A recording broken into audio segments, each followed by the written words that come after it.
right now. Hey, there we go. Hi, this is Hello. this is Streaming Graveyard, and we are just going to roll Excuse me. Bless with you. the opening sequence. Here we go.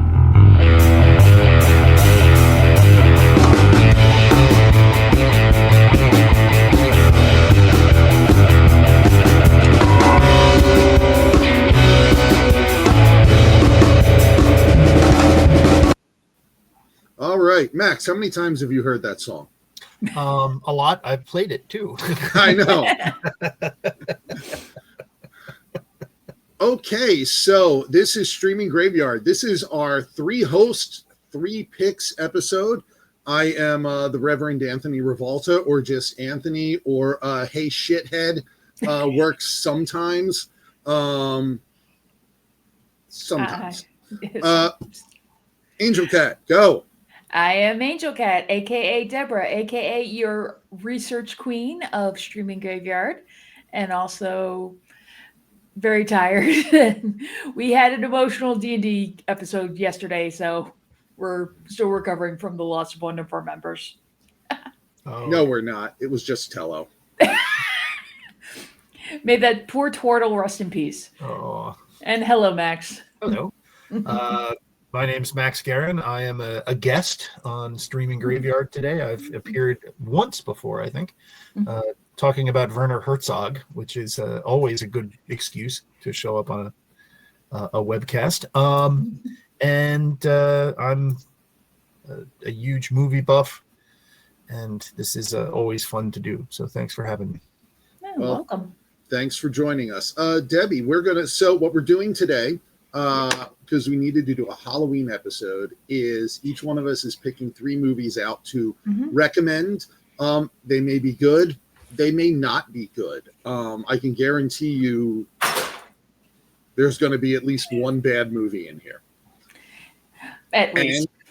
And we are going to start with Angel Cat because let's get the ball rolling with some enthusiasm. Yeah, that chipper demeanor, that winning smile. Butter me up. Okay, which one we got up first? Which one? Well, you tell me and I'll get it for you. Okay, well, I guess I'll start with the film that really started it for me. Was in history class, my history professor would show movies for each time period after we finished it. And after we finished Egypt, we did Boris Karloff's The Mummy. And I can tell you, I absolutely fell in love with this film. And it really started my love of horror films. And it was really fun of just sitting there watching this black and white film going, how the hell did they do that? They don't got computers or nothing. Just a bunch of millennial teenagers going, what's this? I don't get it. Kiss him! Shut up. I've been spending a large amount of time recently just getting in the mood for Halloween, reading the Living Mummy comic book from the 70s. Oh, wow. That's I got a black and white Marvel Essentials edition with like 20 issues of it or something that I am working my way through, and that's a lot of fun. I would like to point out that the follow-up to this film, not the follow-up, but the modern remake to this film, has one of the sexiest lines that someone of my proclivities has ever heard uttered in a film. And that is, I am a librarian. There is a joke online of what's your sexuality? The 1999 Brendan Fraser film, The Mummy. Yes. Yes. Just, Every cast member. Yes. But back to the classics. I mean, this is Karloff. Karloff getting some real screen time, not under a large amount of makeup. Yeah. Max, you love the classics. What do you have on this one? You're right. It's absolutely a stone cold classic. And it's funny how different it is from the Mummy movies that Universal made in the late 30s and early 40s, which are really just, the guy in I mean, they're fun, but they are nobody's idea of great art or even great pulp art. But you're right. The first Mummy is, it's this very thick, atmospheric mood piece.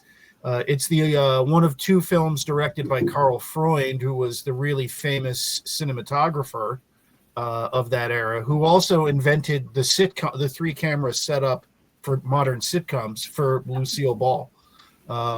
It's funny, whenever you see credits for I Love Lucy, it's like at the very end, they're like Karl Freund, cinematographer.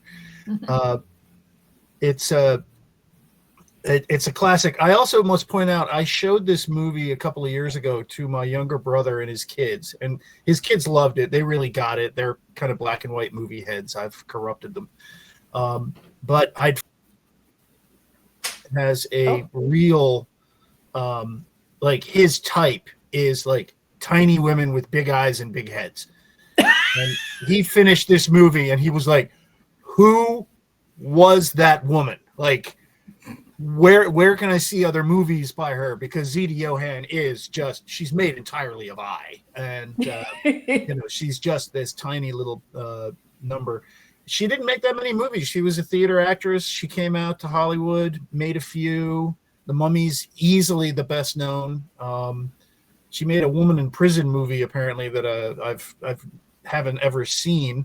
And then she went back to New York, and worked as an actor there for the rest of her life. She, like, it's hard work stealing a movie from Karloff, but she comes pretty close. She really does, she absolutely, every time she pops those high beams at the camera, you're like, I want to see more of her, it's Yeah, now that I think about it, a lot of horror films or dramatic films of that time were women just staring into the camera or off into the distance and just. So a classic director, a classic horror film that is not on our list today, but you talk about those starry-eyed close-ups. Mm-hmm. One of the things that Joel Schumacher is known for, and it wasn't surprising to me when I found out he was gay, was because Lost Boys is known for those well glamorized, beautiful shots of those beautiful men. Yeah. And it would make sense that the person who made the film was attracted to men, because I'm not sure a straight man would have framed those shots. Would have taken quite so much time with the hair. Yeah. Well, I mean, a straight woman may have, but for me, I've noticed, like, especially with vampire films, of everybody being like, "Oh, Dracula loves the ladies." Is like, he will bite anything that has blood. You think the man's straight? The guy's bi at least. Come on. All people. Right, we're gonna give we can discuss that as much as you like, but we're gonna go ahead and go to your next subject or your next movie, because it's time. So you tell me where you want to go, and I will find the title card. I guess we'll go for the one that is the most fun I've ever had with the film, which would be Killer Clowns from Outer Space. Is honestly, I watched this film and it's just so fun. And yes, I do plan on adding it to the sleeve of horror movies that I have on my arm, of these ridiculous but amazingly practical effects that were great in the 80s, early 90s, early 2000 films, before they figured out, we could do stuff with computers, and then it just went downhill. But this is strictly pardon me, I'm trying to pronounce this right, Chiodo, the brothers? Chiodo brothers, yeah. The Chiodo brothers. This is strictly their film. They did all the special effects. Brother Stephen directed this. He co-wrote it with Brother Charles, and Brother Edwards actually plays one of the clowns. So they have also done other works, specifically Critters, Ernest Scares Stupid, and they did the puppets for Team America World Police. So they do a lot of great special effects. So of course the clowns are going to be amazing and scary. and it's just a fun film, like B-movie style horror film. I am going to confess that I have never watched Killer Clowns from Outer Space. I know. I had a movie freak friend of mine confess that they had never seen a Del Toro movie until very recently, and I'm like, how do you even manage that? So, I mean, what's great about movies is that there's always that one that just fell through the cracks. I've never seen E.T. either. You know, I don't know why. I just never have. Yeah. So, give me the premise. Like, what's it about? Like, well, it's don't spoil it, but what Killer Clowns is about. So, no spoiler review. They're about killer clowns from outer space. Essentially, well, I mean, it's the question is answered by the title, I guess. Middletown, America. Teenagers make it out in a car. They see something fall from the sky, and a circus tent appears in this field. And of course, farmer's dog disappears. It's like they killed the dog. Right. But yeah, and it's just them trying to figure out what these things are. What here? There's Mike Tobacco, who's the main character, his girlfriend Debbie Stone, and then her ex-boyfriend, Officer Dave Hansen. And it's like the three of them running around in this weird throuple relationship, trying to get rid of these clowns who are essentially collecting humans to become cotton candy protein shakes. Ah. Yes. All right. And like I said, amazing special effects throughout this whole entire film. All right. So I would like you to tell me, why am I holding a business card up to the camera? So we went to an event a couple weeks ago, and I forgot our business card. No, that's actually not why I'm holding one up to the camera. Thank you for confessing that to the world, however. Yes, I can't read. Oh, yes, your final pick. My final pick, American Psycho. I actually accidentally tortured my mom with this because we rented the VHS tape from Blockbuster, but I wanted to watch it before we had to take it back because I never got a chance to. A lot of the dialogue was very quiet, so I had to keep turning it up. So when it screamed, it got really loud, and my mom was screaming at me, "Turn that movie down for the love of God!" But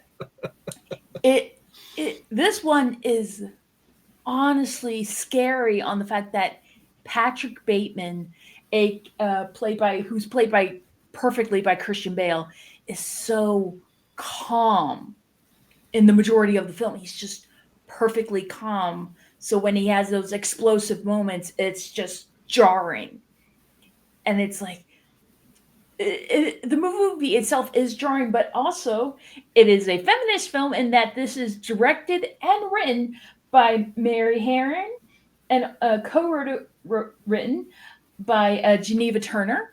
So this was written and directed by women, and it's a really good play on the toxic masculine era of the 80s, of everyone in their suits that has to have the best suits and the best card and the hottest chick and who can pay the most for dinner and all that stuff. So it's a brilliant film. I very much loved this film when it was new. Loved the book as well. They're very different, yes, but I don't know how much of the book you could have actually put on screen. They do take a good chunk of a lot of the cannibalism that was in the book. It's hinted at in the film, but not really talked about. I had a moment actually 2 nights ago performing a show where I had to say the line, "Jesus, you play the song about cannibalism and no one wants to stand close to the stage anymore." I swear to God, I ate before I came here. Speaking of which, I forgot. I see. Excellent. I love this film. I also think it's worth pointing out, and I don't know, my stutter is so pronounced on these, I'm noticing, so I hope the audience at home doesn't mind me. But I think it's worth pointing out Shaft, which was made right before this, also has Patrick Bateman. I'm sorry, the actor name again. Christian Bale. Christian Bale, my favorite Batman. Also has Christian Bale in a very similar role as an entitled yuppie who actually murders a black man outside a nightclub, and Sam Jackson has to make him pay for it. That's, of course, the crux of the movie. But yes, Christian Bale, apparently at this stage in his life, was incredibly good at and typecast as entitled rich white man. Entitled rich white man. Yeah. I have to say also, because of American Psycho, I was introduced to one of my new favorite bands, Einstein Kills. They do a lot of songs inspired by horror movies, including American Psycho and a few others. And one of their songs, Hip to Be Scared, is based on American Psycho.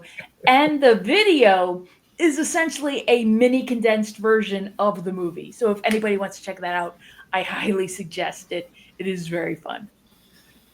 All right. We are going to let Max get going here. Okay. Just so we can move along, of course. Where would you like to start, Max? I'll see if I can find the file on time for you. Let's start with the two House movies, which I always kind of consider to be one film, and they can be discussed as such because they're both like. This is 1944 and 1945's House of Frankenstein, followed by House of Dracula. They are the quintessential monster rally movies. They were sometimes derisively referred to, called that even in the 40s.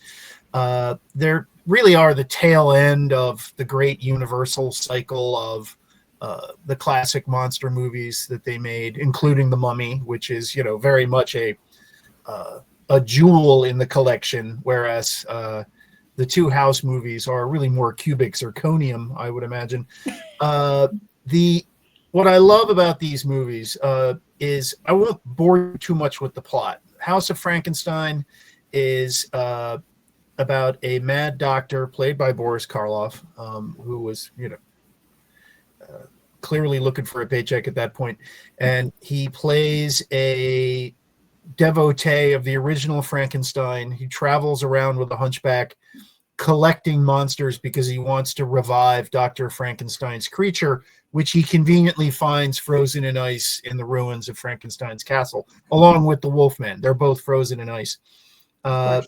Dracula shows up. John Carradine's Dracula shows up, and there's, so you got a mad scientist, you got a hunchback, you got Frankenstein. In fact, this is the sideshow series of Frankenstein models where they did a Frankenstein action figure doll, really, of every actor that played Frankenstein, and this is Glenn Strange, who played him in both House movies. House of Dracula is also about a nice scientist who becomes a mad scientist accidentally, and he actually is trying to cure the Wolfman of his condition. He has a hunchback assistant, a woman, interestingly enough, and Dracula shows up looking for a cure from this great doctor. The doctor is accidentally injected with Dracula's blood. Actually, not accidentally. Dracula's just being a jerk. And he kind of turns into this Jekyll and Hyde character. Can I aside you for 1 second? Yes.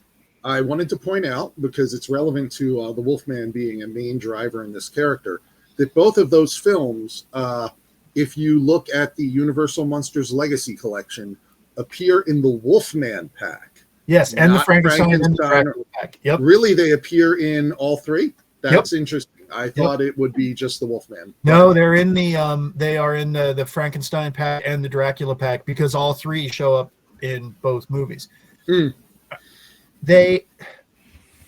These are not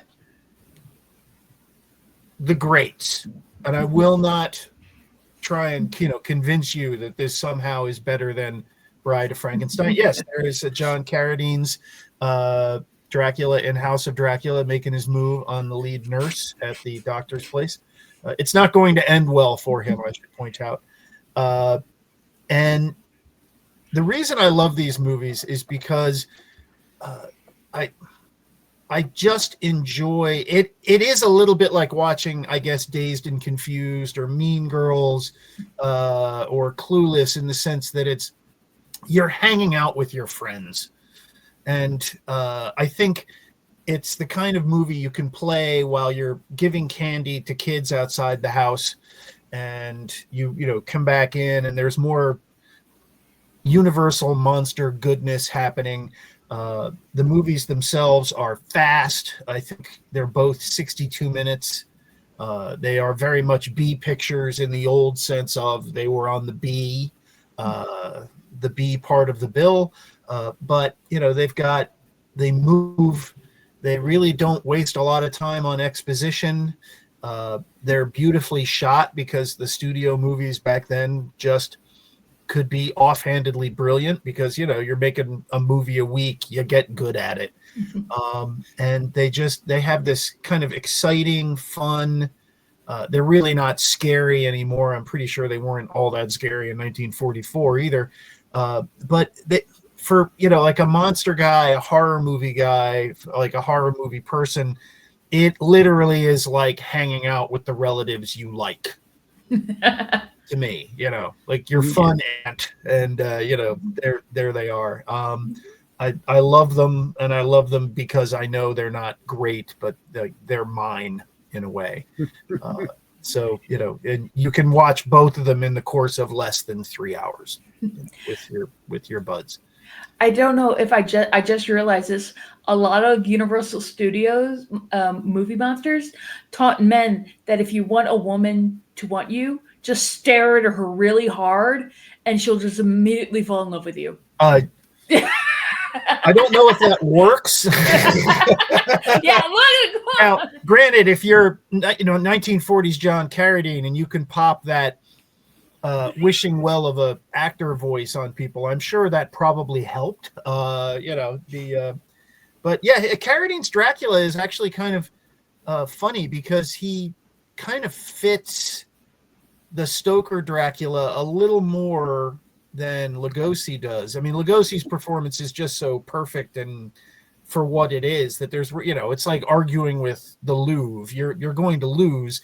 But Carradine actually apparently tried to pattern it after the way he's described in the books. And, he's also, Carradine is one of the great magnificent hams of American movie history. So you hand him Dracula and you just tell him, stare at a woman really hard and then say stuff like, ours will be a shadowy life, and just watch the sparks fly. And I think it's a lot of fun for that. And also looks like the few Draculas that have been portrayed with mustaches. Yep. Oh. Yep. Well, yep. Christopher Lee wore a mustache for Jess Franco, or Jeff was for Franco's Dracula. Jess Franco's Count Dracula, which is Hey, I will have you know I've watched it 3 times. I've watched it twice, and every time I've been like, man, why did I do this? I'd forgotten. Anyway, I don't want to diss Jess Franco. Mm-hmm. He's not around to defend himself, but you'd think a guy who made 300 movies would have learned how to turn the focus lever on his camera at some point. I think we had this conversation last time you were on, so I'm going to move us past it. Only because I can watch the other episode. Yes. Right. And there was a takeaway I had on this. Oh, yes. So speaking of, or in the nature of legacy, one of my favorite movies of the vampire genre, Sundown the Vampire in Retreat, would feature David Carradine as Count Dracula. Another movie I've never seen, and you're not the first person to say I really should do something about that. Well, if you ever want to see a young Bruce Campbell play Van Helsing, and who wouldn't? Oh my God. You need that. We're having a bad movie night. You're coming over to the house. We're having a bad movie night. Yep. I like it. Or we'll do it on Skype, and then we'll watch some William Devane movies along the way. And just of course. Nice. What else do you have for us? All right, 1945. This is a movie called The Lodger, which is it is actually the second version of this. The first is a silent made by Alfred Hitchcock in England in the 20s. Which is good. I mean, it's a Hitchcock movie. Of course it's good. But I have very, very powerful memories of this movie, watching it when I was a kid and really, really loving it. And then I watched it again, and like it holds together. It's an interesting plot. In fact, to the point where there was a stretch where the phrase "the lodger plot" was kind of used in Hollywood, like in the 50s and 60s, because the premise of and I'm giving nothing away when I give you the premise of the movie, is a family, including a young woman played by Merle Oberon, who is a performer, in the London dance halls, takes in a lodger. They take in this kind of odd, but basically polite man. And we know as the audience very early that he's Jack the Ripper. Oh.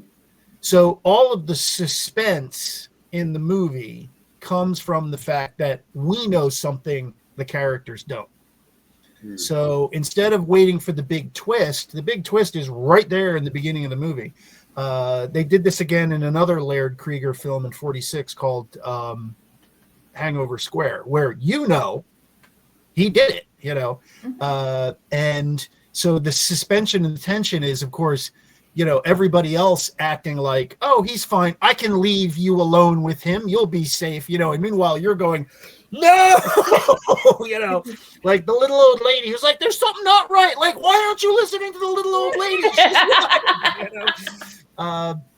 and it's kind of a movie they don't make anymore, in that everybody's so interested in the big final twist reveal that it is interesting to see a movie that really very effectively manages that suspense of, that this guy is bad news, and nobody else in the movie does until it's too late, or in this case, almost too late.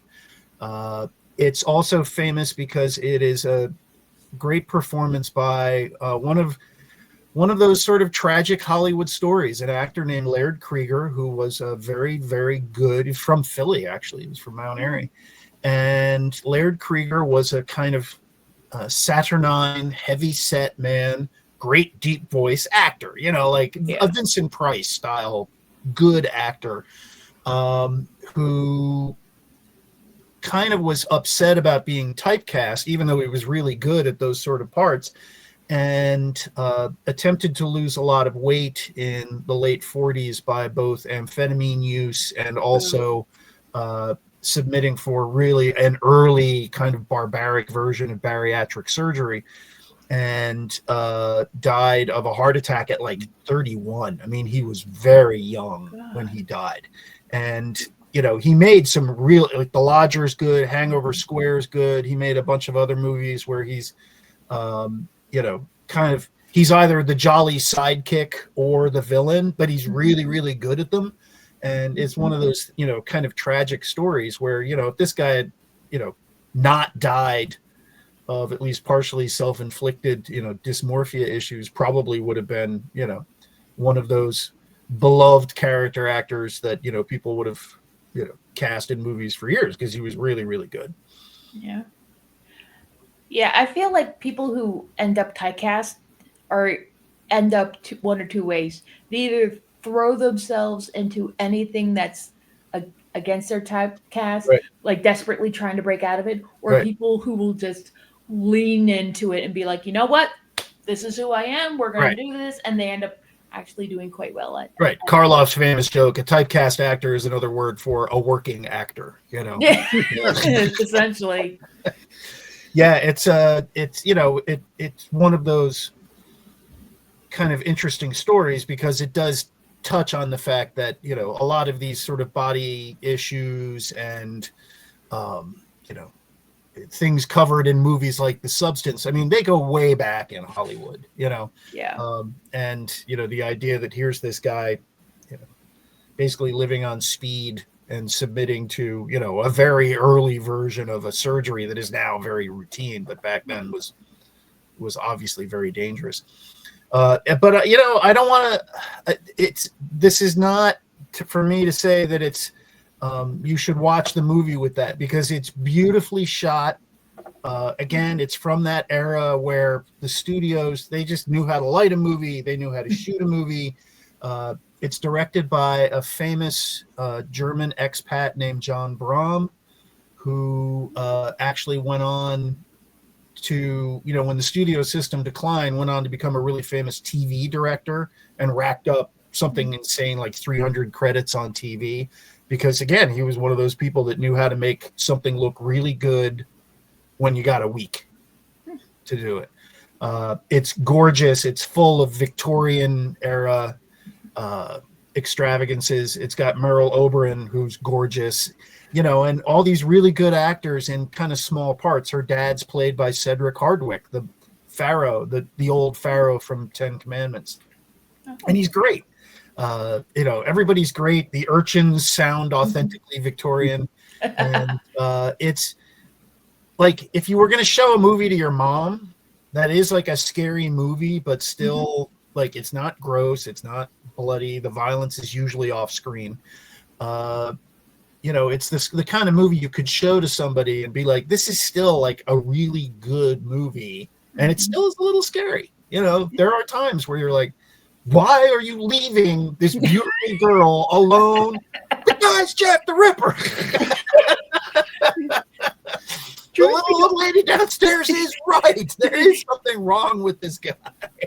Truth be told, that it's a good movie if you are screaming at the screen, right, going like, exactly. What are you doing?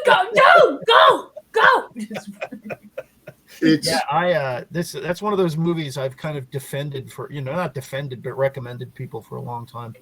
Tons of atmosphere, lots of dry ice, lots of fog. Yeah. And it's really, really good. All right, I got one more, and then I'll go ahead. I'll let you go. This one is the most recent, and it is a disturbing little movie. I would not watch this with your grandmother, unless grandmother is a little weird. And it's called Infinity Pool. It came out, I believe, 2 years ago, by Brandon Cronenberg, who is David Cronenberg's son.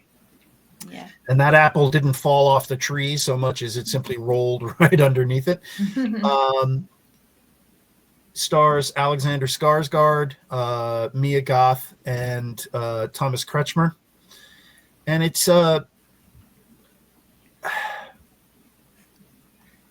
sort of a horror satire. Yeah. Of tourism. Expats. Of kind of, in a way, in the same way that American Psycho is really a satire of privilege and wealth and what it allows you to do and what it how it distorts you as a person. I think the Infinity Pool is a very good movie about that. I don't want to give too much away. The basic idea, a kind of writer who really has fallen off. He hasn't written a book since the book.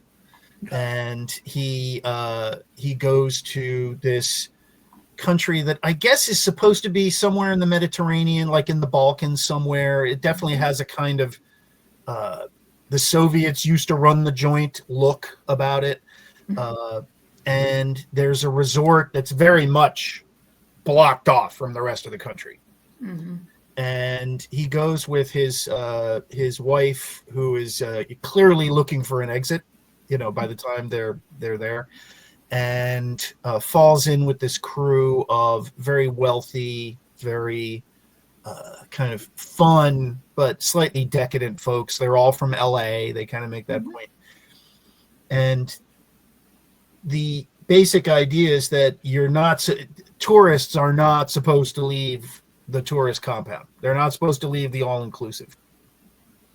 But, of course, he and his LA buddies do that, and grim and grisly things happen along the way. Again, I don't want to give... There is a big twist kind of early in the movie that I don't want to give away because it's actually really good. It's a really clever idea, and they run with it in lots of very unsettling ways. I watched it with a friend of mine in the movie theater, and I walked out going like, that was one of the better movies about tourism I think I've ever seen. As a potentially travel may broaden the mind, but I'm not sure it always does. Let's put it that way. Yeah. Infinity Pool is interesting, and that it's one of those films that's like, it definitely shows you can't really blame that anybody else for it. Technically, it is your fault, and it's like Right. it that idea of there are two horrors: the horror of there's something out there coming to get you, or the horror is there's something already here that's going to destroy your life. And we don't want to hear about that one. We want to hear about the one out there that we could probably already defeat. So hearing about something where it's like technically part of it's your own fault, it's really interesting in horror. And yes, absolutely. And also the idea that like the lead character is still has enough of a moral compass that you kind of feel bad for him when these things start happening to him. Whereas and there is, again, I don't want to give away the running joke through the entire movie, but the wealthy tourists from Los Angeles are just reprehensible people. Yeah. And, but and again, it is interesting how like nobody really gets their comeuppance. I mean, like that's the nature of the setup of the movie, is that except for him, the guy who does have a shred of a moral compass does actually get his just reward, as it were. I really it also fits that idea of a lot of movies have, which is places that don't speak English are bad, they're just dangerous, and which is kind of a funny, I think it plays with that idea in some very interesting ways, because you have no problem believing that this is this messed up ex-communist, ex-God knows what dictatorship, horrible. It's Moldova, it's just this like, it's in the worst part of the Balkans, and they just have this one nice touristy area that everybody goes to. And meanwhile, the rest of the country looks like, it looks like Yugoslavia. Immediately after the wars, Well, we've had our picks, Anthony. Yeah. How about you? Yes. Well, first of all, I wanted to take the opportunity to self-promote a little, because we're talking about Lodger, we're talking about Jack the Ripper. And Max may or may not remember this, because it wasn't, it's on the first Cthulhu Martini album, a song called Dear Boss. And all it really is improvised music over me reading the Dear Boss letter. There is a video of this online. Well, there's two videos. One that's a live performance that we put through a ton of filtration because I hated the video quality. And the other is actually a video. The first video I edited together, in truth. And it's using footage from Klaus Kinski's Jack the Ripper and Satanic Rites of Dracula. Okay. Because I figured I couldn't possibly get sued for those. Factually, I don't know which one of them was discovered, but I did eventually get a message that the copyright holder has viewed the content and finds it acceptable. So someone who owns one of those two films, apparently it ticked their radar, and then they went, yeah, we don't care. or they thought, or they liked it. Right. It might be drumming up interest in. Yeah. Anyway, but I remember there wasn't a compilation, like a cheap public domain 50 movies on one DVD compilation for 20 years that didn't have Satanic Rites of Dracula somewhere on it. Which is why I own 3 copies of it. We all own 3 copies of it, I think is really safe to say. I used to have a T-shirt of it, which I think I might have to check brilliant. my DVD collections. I guarantee you it's in there. We are starting with my number 1 pick right now, Trick or Treat. This is, well, if you have ever wanted to see Gene Simmons play a radio DJ, Ozzy Osbourne play a televangelist, and Skippy from Max, what was that show with Skippy, Alex P. Keaton, Family Ties. Michael J. Yeah, and Family Skippy Ties. from Family Ties play a metalhead. Trick or Treat is the movie. This is, I don't know if it's scary on any level. It is certainly fun. The soundtrack is one of the key elements. I'm actually in a group on Facebook that does nothing but post about this film all day. The soundtrack is brilliant, and anyone who knows me knows, that I'm a huge Motorhead fan. So Fastway doing the soundtrack, which, if you know Fastway, it's essentially Fast Eddie Clarke's first project after leaving Motorhead, consisting of Fast Eddie Clarke and apparently David King, who would not resurface to the world until he was the lead singer of Flogging Molly.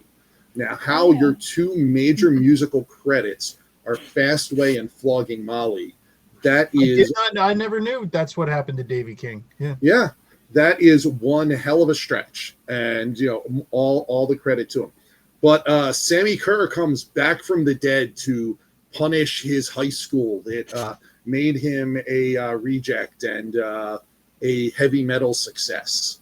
And show his ass in tight leather pants. Yes. He showed me the trailer for this film yesterday, and the majority of it was just the lead character's butt in this thing, just swinging in front of an audience. And I'm like, what the hell is this film? They hired a dancer to play the heavy metal frontman, Sammy Kerr. And it is brilliant for that respect, or in that respect. It's one of those great heavy metal horror films from the 80s, and that's like a whole subgenre almost. Oh yeah, the Satanic Panic, all of that. Yeah. And Ozzy is brilliant in it. Actually, he's horrible in it, but he's fun to watch, which I think is what you say about Ozzy 90% of the time. Yeah, this was the first film, and after that it was Black Roses was first, and then it was Trick or Treat. I'm not sure which came first chronologically. Yeah. I saw Trick or Treat first.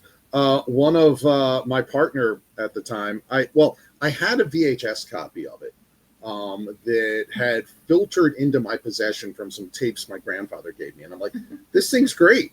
And then one Christmas day, Christmas Eve, I'm at a club. Why you're at a club on Christmas Eve, I don't know, but I was.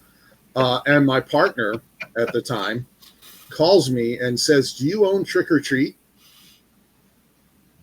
And I know she's clearly Christmas shopping at a drugstore somewhere. It's that or the Chia Pet.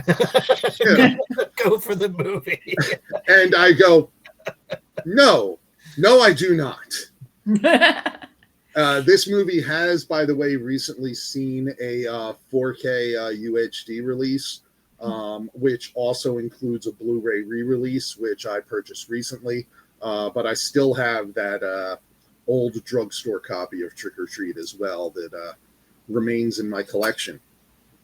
We are going to be a little more serious for number 2, because I think this one is, people forget about it.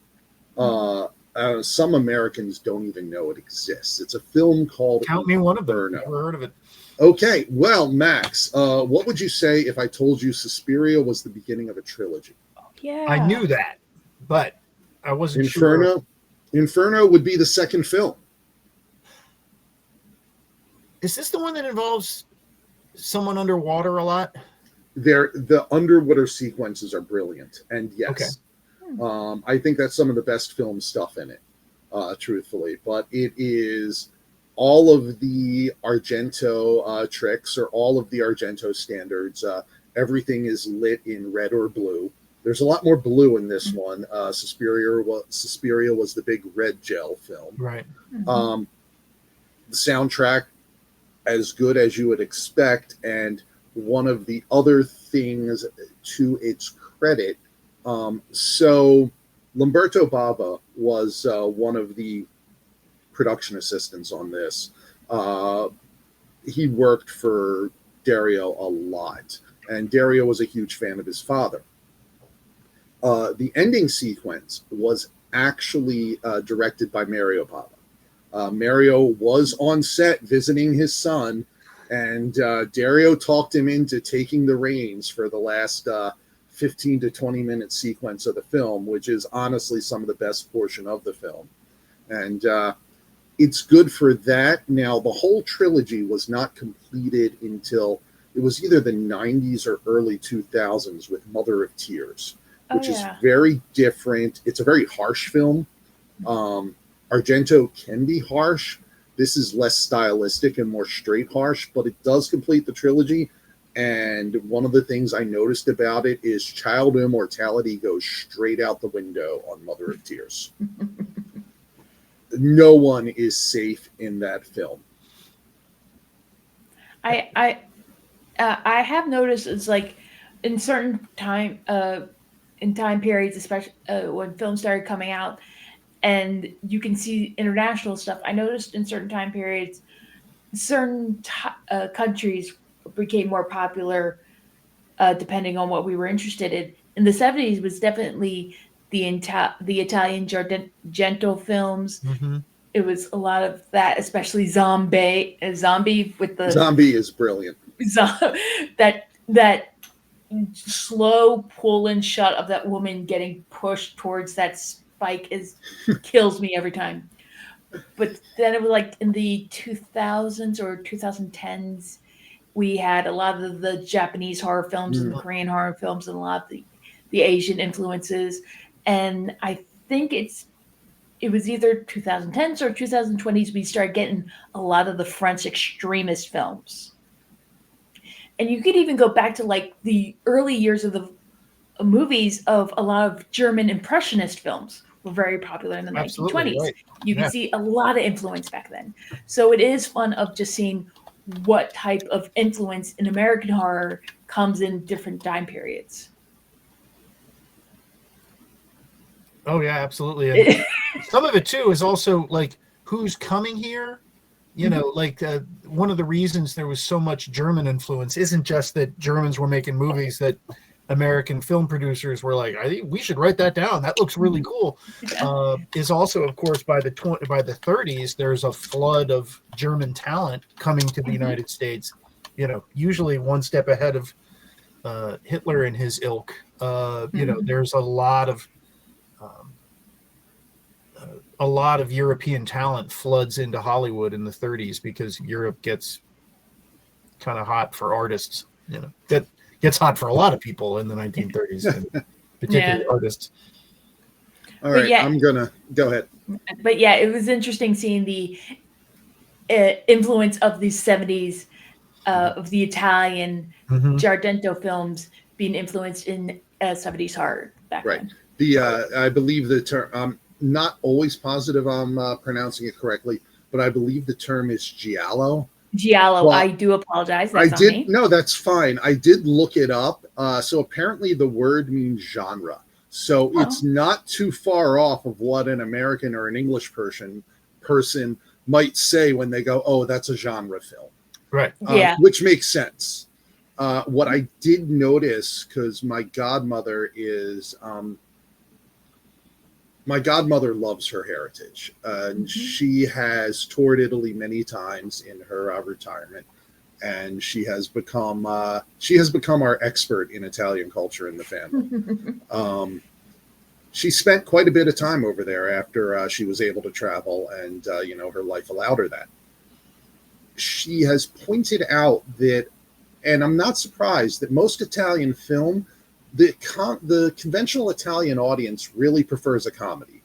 Horror is not a big deal to them. I think from the way some of these movies are marketed to, the Italian horror boom was probably more successful in English-speaking countries than it ever was in Italy, which is why a lot of them were filmed in English or filmed to be translated into English very easily. Or had American or British stars, too. Right, yeah.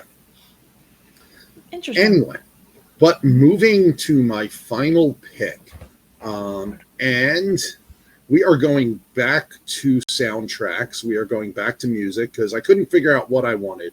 So I decided we were going to talk about genre.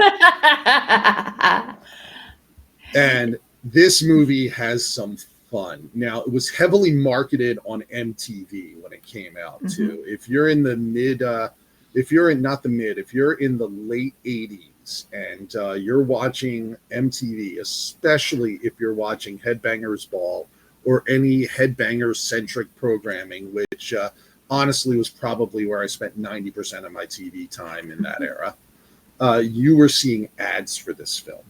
The main drive of it was the music video for Megadeth remaking Alice Cooper's No More Mr. Nice Guy. Directed by Wes Craven, and it has all of the standards you expect of a Wes Craven film of that era. It also mostly involves a lot of dreams, a lot of dream sequences. It would probably be, I don't know which Nightmare on Elm Streets it would have come in between, but Nightmare was a moving franchise at the time. So it would have been taking a break from Freddy to do this film. And I took a moment to look up some of the people who appear on the soundtrack. Now, not only was there the song by Megadeth, the song by Iggy Pop, I think there was a song by Alice Cooper, but most of it, including the main theme, were done by a band called the Dudes of Wrath. And this was essentially... Oh, it gets better. This was essentially everyone they could piece together. Now, there's going to be names, everyone with a name or like a reputation they could piece together. There's going to be names on this list that only me and Max know, but... we apologize in advance. Yes. Hey, you don't know. I might know somebody. But starting at the top, Paul Stanley on vocals. Kiss. Yes. Desmond Child. Famous songwriter For John Bon Jovi, primarily, I think. Or he wrote most of Bon Jovi's hits, I believe. And he wrote a bunch for Kiss. He wrote for everybody. Right. He was the Diane Warren for the Hairspray set. Vivian Campbell on guitar. Dio and later Def Leppard. Okay. Yes. Guy Man. I'm not a well man, Angel Cat. I'm sorry. That's okay. Well, Vivian Campbell was my hero at that time. I think that's one of the things that gravitated me towards this film, honestly, or towards this soundtrack, which I still own. I own a copy of this soundtrack on cassette right now, I'm sorry to say. I did own it on CD when it was current. Guy Man Dude, who I can't remember who that is. Max, can you help me out on this? Guy Man Dude sounds like a made-up name. Yeah, obviously, but I know that name from somewhere. Name that like the film editor who's moonlighting making a porno uses, or who doesn't get in trouble with the union. I think is really what Guy Man Dude is. Hold on a second. Guy Man Dude, American musician, best known for what? It doesn't even say. Oh my god. The Encyclopedia Metalum. Here we go. Compilation appearances. I don't even know what he was in. I can't even get it from here. Okay. But I know his name from being involved in listening to a lot of that music at the time. Hold on, let me do my thing. Yes, please do that. Because we still have more to go. Rudy Sarzo on bass. The great Rudy Sarzo, famous. Yes, absolutely. Riot, Ozzy, Whitesnake. Yeah, correct. Tommy Lee on drums. Motley Crue. Yes, and backing vocals: Kane Roberts, Louis Merliano, who I don't know. Kane Roberts was former Alice Cooper. Yep. And Michael Anthony from Van Halen. Yep. Ooh. And so that's, I think, the soundtrack. As together bands go, I'd pay to watch that one, honestly. Yeah, as I think soundtracks and the massive marketing on MTV is mostly what makes this film. It's sort of like an in the moment piece, if you will. Yes. Okay, so I did find him on Wikipedia. Mm-hmm.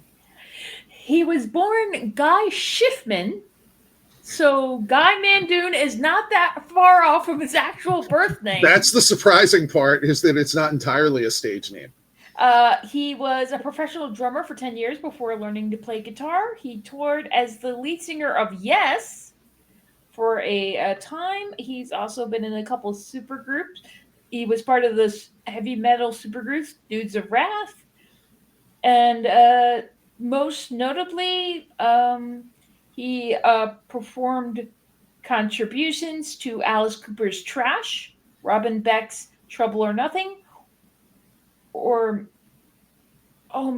something vaguely European. It's something with too many squiggly Too many lines. umlauts. Yeah, too many umlauts. It would have been Trash. It would. Yeah. I would know the name from Trash, and this was not long after Trash. So him being associated with Cooper on that album would have brought him into this group, because Alice Cooper was also heavily involved with most of this production. Yeah. And that is, well, that's my list, but also there's a famous execution scene in this movie that plays up in the Megadeth music video and all of the marketing. That in my mid-20s, I was involved in a haunted hayride where we reenacted the execution of Horace Pinker at Linvilla Orchards. Oh, God, I remember those. I was a haunt actor at Linvilla Orchards in my 20s, and I executed Horace Pinker 8 or 9 times a night, every night for most of the month of October. I think my mom and aunt might have seen you one time because they used to go through the hay rides all the time. And that, go ahead. I was too chicken. There is a movie called Horror Show. It's sometimes marketed as House 3 that was made with Brian James, Lance Henriksen, 1989. Same year, same time that Shocker came out. That is based on the same premise. And it's about a I think I remember this. I saw it. It's not great, but it's okay. How is it? It's about 90 minutes. And, it does have Brian James, who was like one of those gray genre actors that see a lot in the 1980s. And but the same premise: guy gets executed, the evil criminal gets executed, and then comes back somehow and is able to torment the family of the guy that killed him. The cop that got him. But it's funny that there were like 2 same year, because I remember Shocker, I think was 89, might have been 90. These 2 movies came out almost parallel to each other that were based on the same premise. I don't know if I've seen it, but I feel like I need to now. It has its moments. I mean, the only time I ever saw it was at like 1:00 in the morning on my parents' VCR when I had come home from work late and ended up watching it with my brother. So really, that's when I'd watch Cinemax. How many of us? My parents did not have the good cable. Truth be told, how many weird movies have we been introduced to? Because we woke up at 2:00 in the morning and we stuck down to the living room, turned on the TV to just see what was on. Yeah, and also there is a funny thing about my family, and that my mom, I'm one of 8 kids, and I had a couple of younger brothers and sisters. So at the height of the VCR boom, my mom was very aware of what she was bringing home, because she didn't really want to have to explain stuff to a 9-year-old. It wasn't. She was watching movies for, and they would occasionally bring the more kind of grown-up fare and then watch it on their own. But and I mean, which is funny in a way, because my mom was a painter, and not like nudity didn't bother her at all, because there were always like 4 half-finished nude studies lying around the house, from the painting classes she would teach or take. And, we just didn't even think of it that way. But, she just didn't want to have to explain stuff to 9-year-olds. Mm-hmm. And my father would just bring home movies that looked cool. And then my mom would look at the box and be like, well, all right, knock yourself out, Tom, and put it in. And he'd die of embarrassment because of what would she'd be like, you can read the back of the box. It will tell you. God. And I think Horror Show with Brian James was one of those movies my dad thought was cool, brought home, and probably 5 minutes in was like, "Oh, we're taking this out of the VCR." All right. Me and my brother Dave to come home from work at 1 a.m. and pop in and be like, "Awesome, awesome." Well, there was a lot to discuss today, guys. We've got an hour-long episode, so I think I'm going to cut it here because we've got an hour-long episode. But thank you for anyone who has stuck around with us for 1 hour of this fight. Well, we've got plenty more of it coming for you. Also, just on a moment of promotion, starting to feel around on actually getting this distributed in podcast format. I think, honestly, I think there might even be a bigger audience for it in podcast. So, I'll be extracting the audio from some episodes as soon as I find a distributor and putting it out into the world and seeing what is there for us. So look out for that as well. And thank you, everyone, for participating. Thanks for having me, guys. I really appreciate it. Thank you. Yeah. This is always fun. All right. And I will see all of you soon enough. Be kind to each other. Bye. Happy Halloween. Happy Halloween. I don't know what to say to either of that. The Happy Halloween I can respond to. You're a horrible person and we hate you. Goodbye. Yes, I am. I am.